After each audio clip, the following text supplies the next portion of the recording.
Ferry Queene, English 19, poetry from Chaucer to Milton. তো আমরা just ফেরি queen লেখক সম্পর্কে আজকে জানবো। লাস্ট ক্লাসে কেউ ছিল না, খালি মেজবা ছিল আর মনে হয় তানিম ছিল। সো প্রথম থেকে জানতে হবে। ফেরি কুইনের শুরুটা আমি বলি, স্পেন্সার সম্পর্কে একটু বলি। স্পেন্সারকে ইংরেজি সাহিত্যের অন্যতম শ্রেষ্ঠ কবিদের একজন বলে মনে করা হয়। এডমন্ড স্পেন্সার 1552 সালে লন্ডনের ইস্ট স্মিথফিল্ডে জন্মগ্রহণ করেন। তার পিতা ছিলেন একজন ভ্রাম্যমাণ টেইলর বা দর্জি। তার পরিবার লিঙ্কনশায়ার থেকে লন্ডনে এসেছিল। 1561 সালে স্পেন্সার মার্চেন্ট টেইলর্স বিশ্ববিদ্যালয়ে ভর্তি হন। 1569 সালে পেমব্রুক হল, কেমব্রিজ থেকে গ্র্যাজুয়েট হন এবং কেমব্রিজ থেকেই 1576 সালে MA ডিগ্রি লাভ করেন। তাহলে 1576 এরকম সময়, মানে হলো এটা হলো poetry from Chaucer to Milton, মধ্যযুগের কবি এরা, মোটামুটি মধ্যযুগ থেকে একটু উপরে। 1569 সালে তার প্রথম প্রকাশনা অ্যানোনিমাসলি। আমরা যেটা জানি, যেটা বুঝি যে বিখ্যাত সাহিত্যিকদের ওই আগেকার দিনের লেখাগুলো মোটামুটি অ্যানোনিমাসলি প্রকাশিত হতো, অ্যানোনিমাসলি প্রকাশিত হয়। 1569 সালে তার শেফার্ডস চ্যান্ডলার্স নামে একটা মানে গদ্য, মানে একটা লেখা প্রকাশিত হয়, যেটা স্পেন্সারের প্রথম ধরনের কোনো বড় ধরনের কাজ ছিল। 1595 সালে তার অ্যামোরেতি অ্যান্ড এপিথ্যালামিয়ন নামে বিখ্যাত সনেট গুচ্ছ প্রকাশিত হয়। 1594 সালের জুন মাসে এলিজাবেথ বয়লি নামের একজন সুন্দরী নারীর সাথে উনি বিবাহ বন্ধনে আবদ্ধ হন। তার বিখ্যাত সাহিত্যকর্মের মধ্যে কলিন ক্লাউডস কাম হোম এজেইন 1595 সাল, ফোর হাইমস 1596 সাল, 1596, দ্য ফেইরি কুইন, এগুলো বিশেষভাবে উল্লেখযোগ্য। তো স্পেন্সারের বৈশিষ্ট্য কি? উনি পেত্রার্কের সনেট, পেত্রার্ক হলো ইতালিয়ান একজন কবি, যিনি সনেটের প্রবর্তক। ওনার যে পেত্রার্কের যে সনেট, সেই সনেটের আকারে উনি লেখাগুলো, প্রেম বিষয়ক সনেটগুলো রচনা করেছিলেন। এই জন্যই উনি ইংরেজি সাহিত্যে এই কারণে এডমন্ড স্পেন্সার খ্যাতিমান হয়ে আছেন, বিখ্যাত হয়ে আছেন। 1599 সালে এই মহান কবি পরলোক গমন করেন। স্পেন্সারের অ্যামোরেতি কবিতাটি 1595 খ্রিস্টাব্দে প্রথম প্রকাশিত হয়। প্রেমিক কর্তৃক প্রেমিকাকে নিবেদিত এই কবিতা, অ্যামোরেতি সম্পর্কে বলছি, ফেরি কুইন না কিন্তু। তো ধারণা করা হয় যে এলিজাবেথ বয়লি নামের যার সাথে উনি বিবাহ বন্ধনে আবদ্ধ হন, তাকে উদ্দেশ্য করেই এই অ্যামোরেতি কবিতাটি লেখা। স্পেন্সার প্রেম বিষয়ক সনেট রচনাতেই হয়তো বেশি স্বাচ্ছন্দ্য অনুভব করতেন। এদিকে এই কবিতা প্রকাশের পূর্বেই পেত্রার্কের রাইম ইংরেজি কাব্যধারাকে স্পর্শ করেছে। তার মানে উনি সনেট, পেত্রার্কের সনেট ইউজ করার আগেই সনেটগুলো ইংরেজি সাহিত্যে প্রভাব বিস্তার করেছে। তো পেত্রার্কীয় চিন্তা ভাবনা এবং ভাবধারা তার ইংরেজ তরুণ কবিদের ইন্সপায়ার করেছে। তো পেত্রার্কীয় চেতনাকে বা ইন্সপিরেশনকে জাস্ট ইন্টারনালাইজ করে ইংরেজি সনেটের ক্ষেত্রে একটা নতুন ধারার সূচনা করেছেন স্পেন্সার তার প্রেম বিষয়ক সনেটগুলো রচনা করে। তো আমরা জানি পেত্রার্কের সনেট ফলো করে শেক্সপিয়ারও কিন্তু অনেক সনেট রচনা করেছেন। এডমন্ড স্পেন্সারও ইংরেজি সাহিত্যের ভাণ্ডারকে সমৃদ্ধ করেছেন এই কবিতাগুলো, এই ধরনের প্রেম বিষয়ক সনেটগুলো লিখে। সমালোচক বা ক্রিটিক্সদের মতে কবিতাটিতে যেন বর কোনো নতুন কনেবধূকে তার হৃদয়ের আকুতি নিবেদন করছে, এরকম ছিল অ্যামোরেতির কাহিনী। তো 1599 সালে মাত্র 46 বা 47 বছর বয়সে পৃথিবীর মায়া ত্যাগ করেন এডমন্ড স্পেন্সার।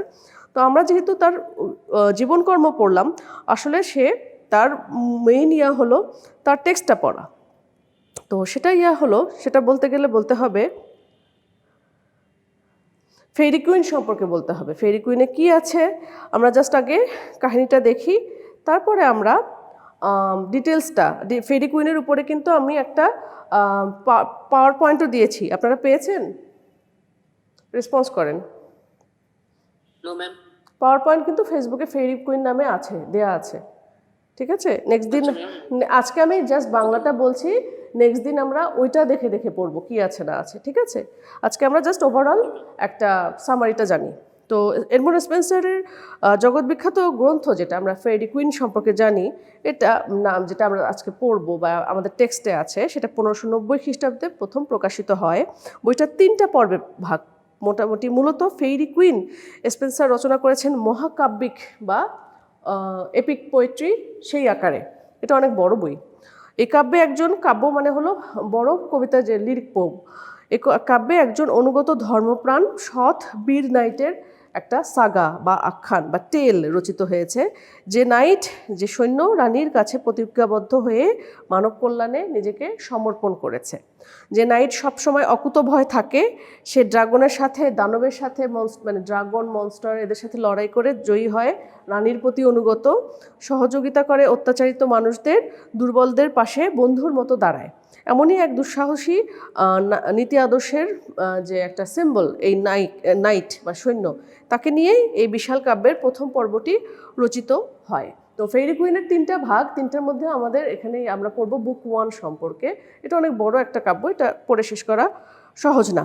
আমাদের টেক্সট বইয়ে আমরাও যখন থেকে পড়ে এসেছি আমাদের বুক 1টাই দিয়েছে। আমাদের তো 19th century poetry from Chaucer to Milton, faerie কুইনও আছে আমাদের এবার মিল্টনের প্যারাডাইজ লস্টও আছে, ওটা হলো বুক 9 আর 10-এর মধ্যে শুধু 9টা আমরা পড়ব। আচ্ছা, সেটা গেল। আমরা ফেরি কুইনটা একটু দেখি। তো কাব্যের শুরুতেই স্পেন্সার জানায় যে উনি সারা জীবন এই মেষপালক বা রাখালিয়া গাথা, গ্রাম্য মেষপালকদের জীবনচরণ, সাধারণ মানুষের জীবনযাত্রা এবং পল্লী প্রকৃতি নিয়েই কবিতা রচনা করেছেন। এটার ভূমিকা মানুষ লেখে না কবিরা, সেখানে উনি এভাবে লিখেছেন। অথচ আজ তিনি বাধ্য হচ্ছেন কঠিন এক কাজ করা। সেটা কি? কবি বলছেন উনি আসলে গ্রাম্যগাথা রচনার কবি, তিনি প্রকৃতির প্রকৃতির প্রকাশটা উনি বেশি ঘটাতে স্বচ্ছন্দ বোধ করেন ওনার কবিতায়। তো তিনি একজন গরু গম্ভীর, কঠিন ভাব গাম্ভীর্যতায় পরিপূর্ণ বীরগাথা অথবা মহাকাব্য রচনা করতে পারবেন না। কবিতা শুরুতেই বলে নিচ্ছেন। তিনি বলেন যে আমি এটার জন্য ওয়ার্দি বা উপযুক্ত নই। তিনি কাব্যকলার দেবীর প্রতি কাব্যকলার দেবীর বা ইংলিশে আমরা সেটা তাকে বলে মিউজ, তাকে অনুরোধ জানিয়েছেন যে এই দায়িত্বভার, কঠিন দায়িত্বভার যেন তিনি সঠিকভাবে পালন করতে পারেন। সহায়তা চেয়েছেন তিনি মিউজের কাছে। তো কাব্যের শুরুতেই দেখা যায় কবি রাজা আর্থারের বীর নাইটদের প্রসঙ্গ টেনে আনেন। আমরা কিন্তু কিং আর্থার একজন লিজেন্ড, একজন কিংবদন্তি রাজা ছিলেন। তার যে নাইট বা সৈন্যদের কথা উনি তুলে এনেছেন। কেমন করে একজন বীর নাইট, একজন রূপসী নারী খুঁজতে গিয়ে চষে ফেলেছিল পুরো জগৎ, সেই সব মহতী বা মহান নাইট বা সৈন্যদের গাথা সেখানে রচনা করার জন্য যে তিনি সাহায্য চাচ্ছেন দেবীর কাছে। আর অন্যদিকে প্রেমের দেবতা কিউপিড এবং সৌন্দর্যের দেবী ভেনাসকেও তিনি আহ্বান জানিয়েছেন। শুধু তাই নয়, তিনি যুদ্ধ দেবতা মার্সেরও সাহায্য চেয়েছেন। দেখেন তো ভিডিও হচ্ছে নাকি? আমি ওটা কেটে আবার নতুন করে শুরু করেছি। ঠিক আছে, ওকে, শেষ হলে আমি করব। হ্যাঁ বলেন। আপনি কি বাইরে কথা বলতেছেন? না, আমি ক্লাস লেকচারে আছি আর কি, ইউটিউব ভিডিও রেকর্ডেড হচ্ছে। আর আমি ঠিক আছে, আপনি সাউন্ডটা জাস্ট মিউট করে রাখলেই হবে, আপনারা শুনতে থাকেন। আচ্ছা, কবি ইংল্যান্ডের রানীর জয়গান গেয়েছেন তার কাব্যের সূচনাতে। তিনি ওদিকে আবার রানীর আশীর্বাদও চাচ্ছেন। গ্রিক দেবদেবী, তারপরে জ্ঞানের দেবী, মিউজ, সবার কাছে উনি আশীর্বাদ চেয়েছেন। আসলে মূলত স্পেন্সার এই যে রানীর কথা লিখেছে, নাইটদের কথা লিখেছে, রানীর কথা বলতে আসলে উনি এলিজাবেথ ওয়ানকেই মিন করেই তার উদ্দেশ্যেই কবিতাটা লেখা। এবং রানী মনে হয় ওনার পৃষ্ঠপোষকও ছিলেন, প্যাট্রোনাইজার ছিলেন, যার জন্য ওনাকে উদ্দেশ্য করেই এই বড় মহাকাব্যটা, এপিকটা উনি রচনা করেছেন। তো রানীর যেন আশীর্বাদ তার ক্যারিয়ারে প্রভাব ফেলে, তিনি চান রানী দেবী উনা, গডেস উনা নামের একজন, তো তার মতো যেন সবার সামনে এলিজাবেথ প্রতিভাত হন। তিনি মূলত রানী এলিজাবেথের কথা বলেছেন। তিনি চাইছেন রানীর আশীর্বাদ যেন তার রচনায় আশীর্বাদ হিসেবে ঝরে পড়ে। তো কাব্যের প্রথম পর্বে যেটা উন্মোচিত হয় যে এক মহান বীর নাইটের যাত্রা সম্পর্কে বলা হয়েছে, যে নাইট সর্বদা সারা বিশ্ব জুড়ে পরিভ্রমণ করে, মাঠে ঘাটে পথে প্রান্তরে সহায়তা দেয় দুর্বলদের, অশুভ শক্তির বিরুদ্ধে সদা লড়াইয়ে প্রস্তুত থাকে। গভীর আত্মবিশ্বাস এবং প্রচণ্ড সাহস নিয়ে এগিয়ে চলেছে এ বীর। তার নাইটের বুকে আছে আবার মহান যিশুর ক্রুশ চিহ্নও আছে, যে ক্রুশ রক্তের রঙে অঙ্কিত। এতে করে বোঝা যায় যে নাইট মহান যিশুর অনুগামী। সে খুবই ধর্মপ্রাণ খ্রিস্টিয়ান, আর তার কর্মকাণ্ডও এই ক্রিশ্চিয়ানিটির পথে উনি ফলোয়ার। মানব কল্যাণে যেন এই নাইটের প্রধান ব্রত। তো নাইট রানী, আচ্ছা, এখানে একজন রানীর কথা বলা হয়েছে ফেরি কুইনে। সেই রানীর নাম কিন্তু আবার এলিজাবেথ না, সেই রানীর নাম হলো গ্লোরিয়ানা। মূলত উনি মিন করেছেন রানী এলিজাবেথকেই, ওনাকে প্রতীকীভাবে গ্লোরিয়ানার মাধ্যমে এখানে দেখিয়েছেন। তো নাইট রানী গ্লোরিয়ানার কাছে প্রতিজ্ঞাবদ্ধ হয়ে মাঠে নেমেছেন যে উনি সদা রানীর আদেশ মতো মানব কল্যাণে নিজেকে নিয়োজিত করবেন, রানী যেন তাকে সাহায্য যোগায়, অনুপ্রেরণা যোগায়। এর মাধ্যমে কত বিপদ মানে ঝড়ঝাপটায় উনি এগিয়ে যাবেন।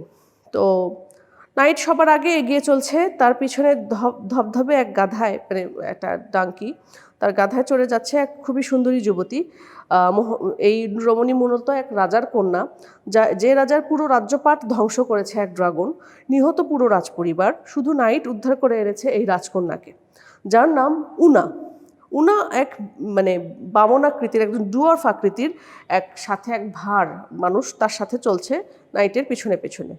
তো সহসা প্রকৃতি বিরোধিতা করলো, খুবই বৃষ্টি নামলো প্রকৃতিতে। নাইট এবং কুমারী উনা দুজনেই এক নিরিবিলি নিরাপদ স্থানে ঠাঁই নিল, যেখানে নিরিবিলিতে দুজন খুব খুশি হলো, একে অপরকে আরও কাছ থেকে চিনল, কিছুটা জানার সুযোগ পেল তারা কিছুটা। তো একটা নিরিবিলি একটা বাগানে তারা ঢুকে পড়ে, দুজনের দুর্যোগ হতে রক্ষা করতে, মানে পুরো একটা বাগানের মধ্যে থেকে গভীর বনের মধ্যে ঢুকে গেল। চারদিকে অপরূপ প্রকৃতি তাদেরকে মুগ্ধ করলো। ঝড় থেমে গেলে নাইট এবং রাজকন্যা উনা যাত্রা শুরু করলো, কিন্তু তাদের যেন কোথায় ভুল হয়েছে, অরণ্য থেকে তারা বের হতে পারছে না, এ যেন এক গোলক ধাঁধা। তো হঠাৎ করে তারা একটা পাহাড়ি গুহা পেয়ে গেল, যেখানে আচমকা সন্ধ্যা নেমে এসেছে। নাইট দ্রুত চাইল যে গুহায় যেন আশ্রয় নিতে চাচ্ছিল। তো রাজকন্যা উনা এই বলে নাইটকে সাবধান করলো যে ভুলে যেন কোনো বিপদে পা না দেওয়া হয়, এটা করলে চলবে না। অন্ধকার গুহায় দানব কিংবা কি আছে কে জানে, অতএব কোনো সতর্কতা অবশ্যই নেওয়া উচিত। তো নাইট জানালো যে তার ভয় পেয়ে পিছু হটাটা খুবই লজ্জাজনক তার কাছে। তো উনা বলল, এটা অবশ্যই আপনার কথা, তবে চারপাশে ভালো করে তারপরও খেয়াল রাখা উচিত, খুবই ভীতিকর অরণ্য বলে মনে হচ্ছে।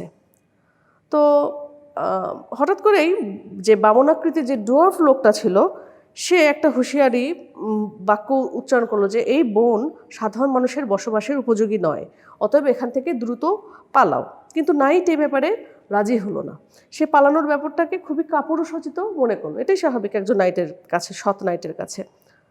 তো গুহার ভিতরে ঢুকতে ঢুকতে একটা দানবীয় রূপের অবতারণা হয়। নাইট দেখলো অর্ধেক সাপ এবং অর্ধেক ভয়াল মানবী রূপী, মেয়ে মানুষের রূপী এক দানবী, এক মনস্টার গুহায় ভিতরে বসে আছে। তো মানে সেই দানবীয় মহিলার নিম্নের অংশ পুরোই সাপ আর উপরের অংশ মানুষের, পুরোই খুবই ভীতিকর দৃশ্য। তো সেই দানব মহিলা গুহার মধ্যে নোংরা মাটিতে শুয়েছিল, বিশাল লেজটা তার পুরা গুহা জুড়ে ছড়ানো ছিল। তো দেখলো যে এই দানবের শরীরে অনেক ক্ষত। নাইট বুঝতে পারলো ওই যুদ্ধের চিহ্ন ধারণ করেছে দানবী। হাজার হাজার ছানাপোনা একবার বের হচ্ছে তার মুখ হতে, আবার ঢুকে যাচ্ছে মুখের ভিতরে, খুবই ভয়ঙ্কর দৃশ্য। নাইট মোটেও ভয় পেল না এই দানবীকে, প্রচণ্ড শক্তি দিয়ে এই দানবীকে আক্রমণ করলো সে। শেষ পর্যন্ত নাইট জয়ী হলো এবং এই সাপের আকৃতির দানবীকে হত্যা করলো। আবার তারা যাত্রা শুরু করলো। এবার কোনো ঘোলকধাঁধ না, এবার তারা সোজাসুজি পথ আগানোর জায়গা পেয়ে গেল। পথে চলতে চলতে তারা এক সমতল বা সোজা ক্ষেত্রে এক মনোরম সবুজ বাগানে ঘেরা স্থানে পৌঁছলো, যেখানে সে একজন সাধুজনের বা সেইন্ট মতো লোককে দেখা পেল, যে সদা ঈশ্বরের আরাধনায় প্রার্থনায় মগ্ন। সেখানে সেই সাধুর আবাসে রাত কাটাবার জন্য তারা প্রস্তুতি নিচ্ছিল। সাধু আসলে সাধু ছিল না, সেজন্য ছিল একজন জাদুকর বা উইজার্ড, প্রেতাত্মাদের সে কাজে লাগাতো। তো দানবীর সাথে যুদ্ধ ক্লান্ত নাইট ঘুমিয়ে পড়লো গভীর নিদ্রায়, কারণ সে অলরেডি একটা যুদ্ধ করে ক্লান্ত। ঘুমের মধ্যে সেই বৃদ্ধ জাদুকর প্রেতাত্মার সহায়তায় উনাকে স্বপ্নে নিয়ে আসলো, নাইটের স্বপ্নে। উনা এসে নাইটকে প্রেম নিবেদন করলো, নাইটকে চুমু দিল, চুম্বন প্রার্থনা করলো। আসলে ওই সবই ছিল জাদুকরি সেই শয়তানের সাধুর কীর্তি। কিন্তু নাইট নিজেকে অত্যন্ত সতর্কতার সাথে আটকে রাখলো, কামনা বাসনা হতে দূরে। নানা প্রলোভনেও নাইটকে যখন বাগে আনা গেল না, তখন সেই প্রেতাত্মা সেখান থেকে সরে গেল। তো উনার রূপ ধরে নানা লীলা কার্য মানে রঙ্গলীলা প্রদর্শন করতে করতে নাইট সম্মানে তাকে পাঠালেন বিশ্রাম নিতে। আচ্ছা, শেষমেশ সে করে সেখান থেকে চলে গেল। তো এখান থেকে আসলে ওনার কাছ থেকে নাইট নিজেকে নিরাপত্তার বলয়ে সরায় নিল। এভাবেই শেষ হলো স্পেন্সারের ফেরি কুইনের ফার্স্ট ক্যান্টো, প্রথম স্বর্গ। প্রথম স্বর্গে মূলত স্পেন্সার একজন মহৎপ্রাণ মানবদরদী নাইট, বীর নাইটের শক্তিমত্তা, তার চিন্তা চেতনা, কর্মপ্রবাহের একটা প্রাথমিক চিত্র তুলে ধরার চেষ্টা করেছেন। পাশাপাশি গৃহহীন স্বজনহারা এক রাজকন্যাকে এনে দাঁড় করিয়েছেন তার পাশে, যে ছায়ারূপে বিরাজ করে সর্বদা নাইটের পাশে পাশে। তো মোট কথা আমরা আজকে জাস্ট প্রথম স্বর্গটা দেখলাম, অন্যান্য স্বর্গে কী হয় সেটা পরে দেখব, এবং থিমস, মোটিভ, সিম্বলগুলো দেখে শেষ করে আমরা মিল্টনের প্যারাডাইজ লস্টের বুক 9-এ যাব। ঠিক আছে, ব্যাচ 9 আমি তাহলে শেষ করছি আজকের মতো। ওকে, জি ম্যাম। ওকে, আল্লাহ হাফেজ। ধন্যবাদ ম্যাম। আসসালামু আলাইকুম। ওয়ালাইকুম আসসালাম।